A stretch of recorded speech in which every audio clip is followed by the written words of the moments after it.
Hello friends, అందరికీ నమస్కారం. Welcome back to Akhila edgy news. Andhra Pradesh ప్రభుత్వం ఆడబిడ్డ అనేది పథకానికి సంబంధించి బిగ్ అప్డేట్ అయితే తీసుకురావడం జరిగింది. ఫ్రెండ్స్, రేషన్ కార్డు కలిగినటువంటి ప్రతి మహిళకు కూడా ఆడబిడ్డ అనేది డబ్బులు 18,000 రూపాయలు అయితే నెల నెల ఇస్తామని, నెల నెల 1,500 రూపాయలు అయితే మహిళల ఖాతాలలో జమ అవుతాయని చెప్పడం జరిగింది.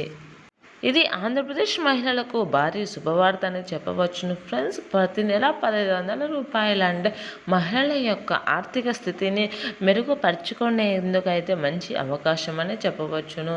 ఆంధ్రప్రదేశ్లో ఇప్పటికే ఈ పథకానికి అమలు చేయవలసి ఉన్న కొన్ని సాంకేతిక ప్రాబ్లమ్స్ వలన అయితే మన కూటమి ప్రభుత్వం అయితే దీనిని ఏర్పాటు చేయలేకపోయింది. ఇప్పుడు మార్చి నెలలో అయితే ఈ పథకాన్ని అమలు చేస్తామని అయితే నారా చంద్రబాబు నాయుడు గారు అయితే చెప్పడం జరిగింది.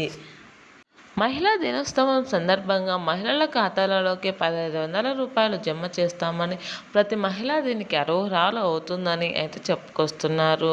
దీనిని ఎలా పొందాలి, అమౌంట్ ఎప్పుడు తీసుకోవాలి, ఎక్కడ తీసుకోవాలి, ఏ ఏ అర్హతలు ఉండాలి అనే విషయాన్ని పూర్తిగా తెలుసుకుందాం. అంతకంటే ముందు ప్లీజ్ అఖిల ఎడ్జీ న్యూస్ ఛానల్ని లైక్ చేయండి, షేర్ చేయండి, కామెంట్ చేయండి, అలాగే సబ్స్క్రైబ్ చేసుకోండి.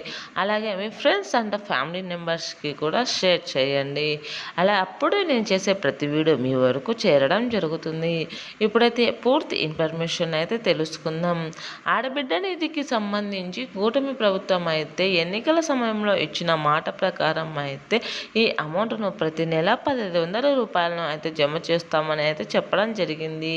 అయినా చెప్పి 2 సంవత్సరాలు అయినప్పటికీ దాని గురించి ఇప్పటికీ కూడా ఎటువంటి సందేహాలు లేవు. దానిని ఎటువంటి నిరూపణ చేయకోకుండా దానిని ఇప్పటి వరకు అమలు చేయలేకపోతున్నారు. అయితే 2026కు సంబంధించి అయితే అమలు చేస్తామని, దీనిని ఇప్పటి నుంచి మహిళల ఖాతాలలో అమౌంట్ అనేది జమ చేస్తామని అయితే చెప్పడం జరిగింది. దీనికి 18 సంవత్సరాలు నిండి ఉండి 59 సంవత్సరాల లోపు వయసు ఉంటే సరిపోతుందని అయితే చెప్పడం జరిగింది. కావున ప్రతి మహిళ ఈ పథకం పొందేందుకు అర్హురాలే. దీనిని పొందాలంటే 2 ముఖ్యమైన పనులు చేసుకోవాల్సి ఉంటుంది. అదేమిటంటే, ముందుగా మీ బ్యాంకు ఖాతాకు eKYC, Aadhaar card link, mobile link తప్పనిసరిగా చేయించి ఉండాలని అయితే చెప్పుకొస్తున్నారు.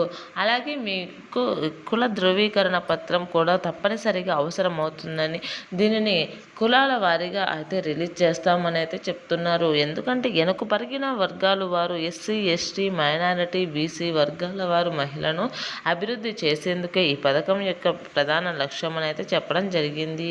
కావున వీటిని అన్నింటినీ సిద్ధంగా చేసుకున్న వారికి మాత్రమే అమౌంట్ అనేది రిలీజ్ కావడం జరుగుతుంది.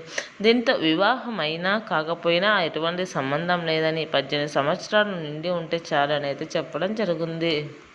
సో ప్రతి మహిళ కూడా ఈ పథకానికి అర్హులే అవుతారని చెప్పవచ్చును. కాబట్టి ఈ మా అమౌంట్ను పొందడానికి సిద్ధంగా ఉండండి. Thanks for watching this video.